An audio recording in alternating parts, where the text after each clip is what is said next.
Welcome back. I'm Jill with the carefreekitchen.com, and today I'm so excited to share this recipe with you. This is my recipe for chocolate fondue, and this recipe actually is super easy. So don't be intimidated by it. There's just a few tips and tricks along the way that I'll show you.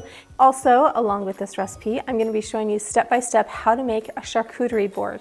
And this is one that we made for Valentine's Day, but you could customize it for any holiday or gathering that you have. It's super easy to make, and it goes perfect with chocolate fondue. Okay, so here are the ingredients that you're going to need to get started.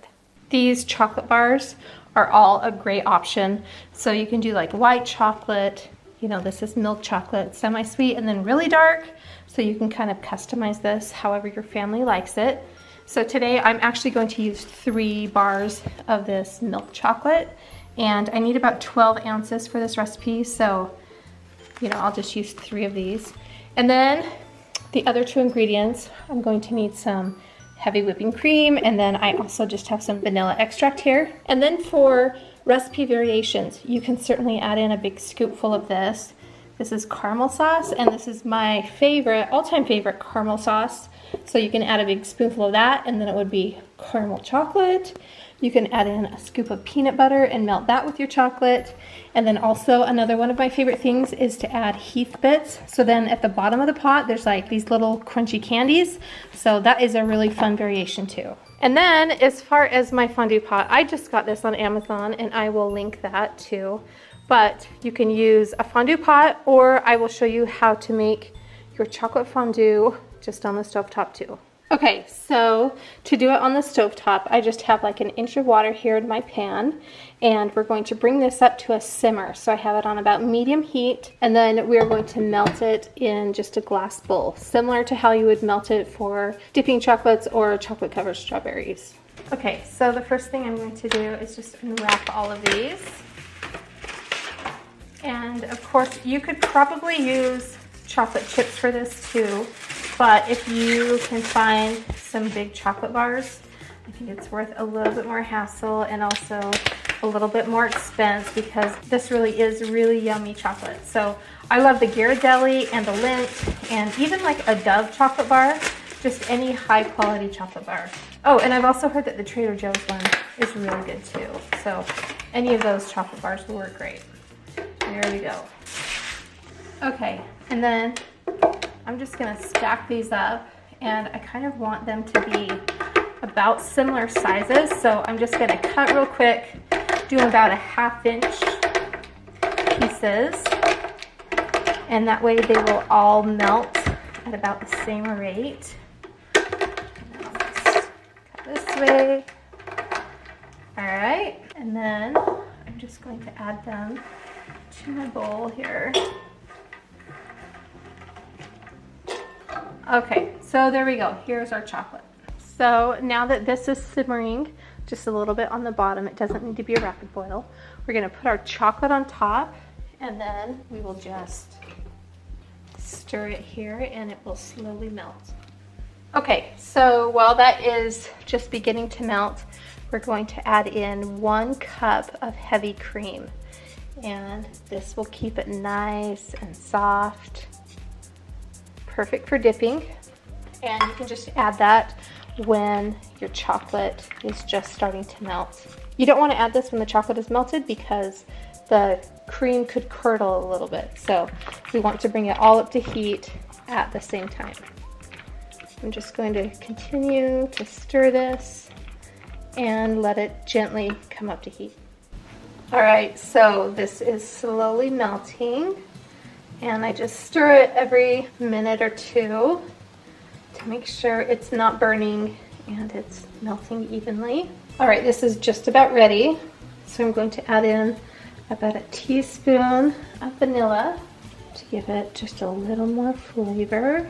And then we'll just mix this in, and I'll show you how I bring it all together. Okay, and then while your chocolate is melting, I'm going to show you how to make the charcuterie board. And I just have a really big cutting board. You could use a cookie sheet, or really just about any surface will work. All right, let's get started. Okay, in planning for my charcuterie board, I have some things laid out here. Some things are actually from the holidays that I'm using. Some stuff's just from my pantry. I mean, if you really start digging, there's probably some things that you have that you don't even need to buy. So far I've got some Oreos, these wafer cookies. First of all, they're so cute and pink, which I love. And then I've got some pretzels, graham crackers, some angel food cake, bananas. Look at these adorable little marshmallows. Aren't those the cutest? I've got some candy. Anyways, you guys get the idea here. And now we're going to put it together. So I'm using a pretty big board. Maybe I'll put my fondue pot up to the side, and then I'll have all of my stuff here. All right, we'll get started here and see what we can put together. All right, so the first thing I like to do is kind of figure out where I want my fondue pot. And I think I'm just gonna put it kind of in the corner here. And then the next thing I do is I like to just anchor all of the little treats around these little bowls. So I'm gonna put some little mini Oreos over here and some pretzels and then also some chocolate cookies. All right, and then I'm gonna use these wafer cookies and kind of create a little bit of shape so that it's not just like piles and piles of cookies, that it's like kind of flows on the board. Okay, and then I had these chocolate covered strawberries, and you know, you could just kind of look around in your pantry or in your fridge and kind of see what you have left over. You can make a few special things for this, but I have these chocolate covered strawberries, so I'm gonna put those on there. Even though they're covered in chocolate already, I don't know, they just seem like they fit this board. All right, and then I just have some regular strawberries, and of course you could use bananas or oranges or anything else that you like to dip in chocolate. Okay, and then I have these Stroop waffles, and these are super fun dipped in chocolate. We got these over the holidays, and they've just kind of been waiting for the right use. And then I have some donuts. I actually went to the day old bakery section and found some things that were on discount. So that's a fun and inexpensive way to fill up your charcuterie board. And then I've got some brownies and some really fun marshmallows, some more wafers, these cute little cupcakes. Even though, you know, you may not dip these in the fondue, they're still just like super cute, and I just love the texture with the white and then the chocolate on there. And then of course I'm going to finish it off with some cinnamon bears, which are one of my favorites for dipping in chocolate fondue. Okay, so if you don't have a fondue pot, you can just use a regular pan or a regular bowl. I would melt the chocolate using the double boiler method, but you can just put a bowl here or a cute little dish with your chocolate fondue in there.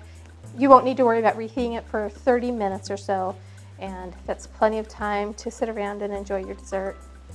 Okay, and to make this one extra special, I thought it would be fun to create little hearts here. So I just melted some white chocolate, added a little bit of cream, and I'm going to add some white chocolate dots here on top of the chocolate fondue. And I'm just using a piping bag to create the dots, and then you can use a toothpick, or I'm using a fondue stick, and I'm just going to drag my stick through these little dots, and it will create these really darling hearts. Aren't these just the cutest? All right guys, here is my chocolate fondue charcuterie board. Isn't it so pretty? Super fun way to gather around with a bunch of people, or maybe a family game night. It really is a great way to make your gathering extra special. All right, I hope you guys enjoyed my recipe for homemade chocolate fondue. It really is so simple to make, and if you follow these few simple tips and tricks, it will be no problem at all. Be sure to like, subscribe, and follow me here, and I'll show you all kinds of fun and easy recipes that your family will love. And we'll see you next time.